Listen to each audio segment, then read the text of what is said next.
Look at the moisture from this thing. Look at it.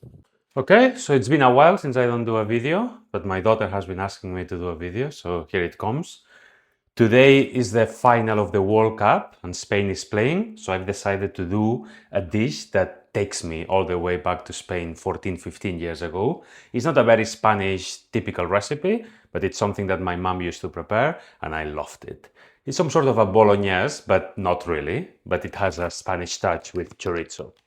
So all what we need is some nice penne, Parmesan cheese, passata tomato, an onion, steak mince, and it's important, steak mince from your butcher, where you see what they are mincing, not anything from major supermarkets, which who knows what you're eating in there, and a bit of chorizo. Step one is to put some water to boil. I'm preparing 500 grams of penne. So all the ingredients will be for 500 grams of penne, which is about for 4 to 5 people, depending on how hungry they are. We're going to use halva chorizo. And what we're going to do is first we're going to remove the skin. And then we're going to cut it by half lengthways. Then another half lengthways, so you got quarters. And then you're going to put them all together and just cut little pieces. And that's it. So you leave it aside for later. Now we're going to prepare the onion. When the water is boiling, we pour the pasta for 10 minutes. I've forgotten to add salt. Okay, so when the pan is hot, we put a bit of oil, a good amount, and first we put the onion. And we wait until it gets golden, slightly golden.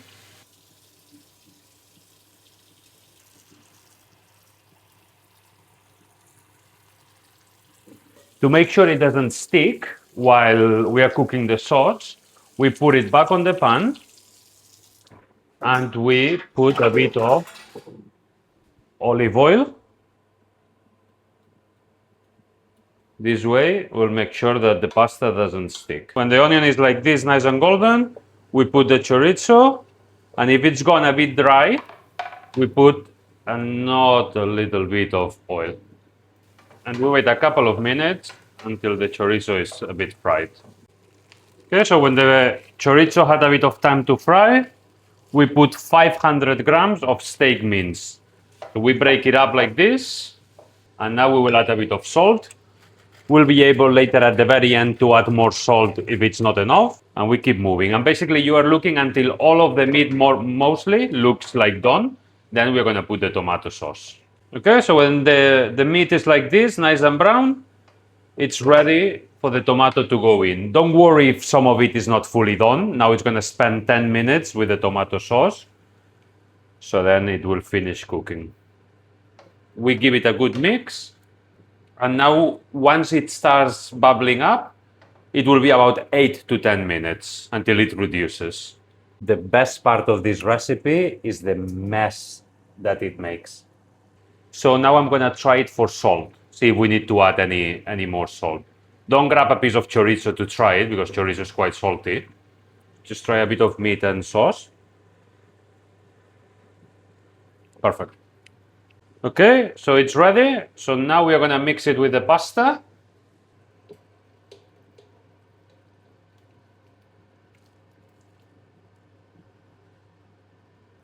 Make sure you get everything.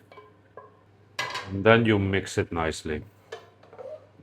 The pasta may have stuck a bit together, but now with the heat of the sauce, you will be able to separate anything that has been stuck together. Make sure you give it a proper mix so all the pasta is coated in the tomato sauce. Okay. So as I said, this one is for my daughter, so it's directly from here. But I'll show one extra step that, in my opinion, makes this even more delicious. And then what she does is she adds a bit of fresh Parmesan on top. For me, I like it with one extra step. So you put the pasta in an oven tray and then you spread Parmesan cheese. Then you put it in your oven, on the grill, medium to medium high. I like it like this. It's so nice when it's like this. And voila, bon appetit. Best pasta dish ever. And for this one, the leftovers, I'll show tomorrow the best way of heating it up. Because heating up leftovers is a bit of an art. So right now it looks quite dry and not really appetizing. So the first trick is to give it a good amount of olive oil. Because there are little problems in this life that you cannot fix with olive oil. Is just add some Parmesan on top. Something like this. Then it goes in the oven with the grill,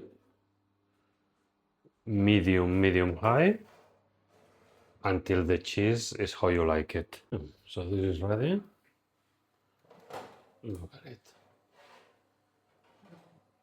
Gorgeous. It's even better than yesterday.